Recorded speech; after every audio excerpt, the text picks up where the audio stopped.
জামাতে নামাজ আদায়ের সময় বায়ু ত্যাগ হলে বের হয়ে অজু করার সুযোগ না থাকলে করণীয় কি? নামাজের জামাতে দাঁড়াইছেন, কাতারের মাঝখানে আছেন, অজু ভেঙে গেছে। এখন এমন মুসল্লি গাদাগাদি করে দাঁড়াইছে, পিছনে 10-12 কাতার আছে, আপনি ভাইঙ্গা শেষ পর্যন্ত অজু করা কঠিন।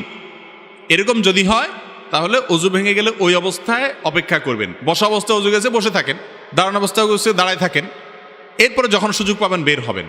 আর যদি একটু একটু করে আস্তে আস্তে কাতারের ফাঁকে বের হয়ে যেতে পারেন সেটা ভালো। কথা কি বুঝাতে পারছি?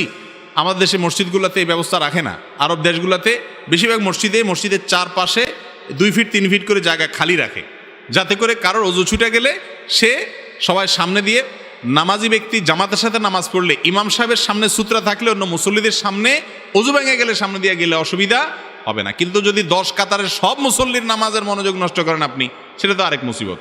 এই জন্য এক কাতারের সামনে দিয়ে আস্তে করে যাই, আপনি রাস্তায় উঠে গেলেন, ওই রাস্তা দিয়ে চারবার দিয়ে হাইটা আপনি বের হয়ে গেলেন। যদি বের হওয়ার কোনো সুযোগ না থাকে ওই অবস্থা অপেক্ষা করবেন, বিনা অজুতে নামাজ কন্টিনিউ করবেন না। মুশকিল হলো ওই অবস্থা যদি দাঁড়ায় থাকে, সবাই বলবে ব্যাপার কি, দাঁড়ায় রয়েছে কেন?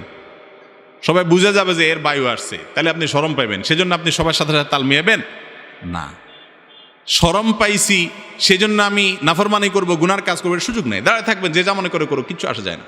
এরপর আপনি অজু করবেন। যদি বাইর হওয়ার সুযোগ না থাকে, বিনা অজুতে সিজদা দেওয়া নামাজ পড়া জায়েজ নাই।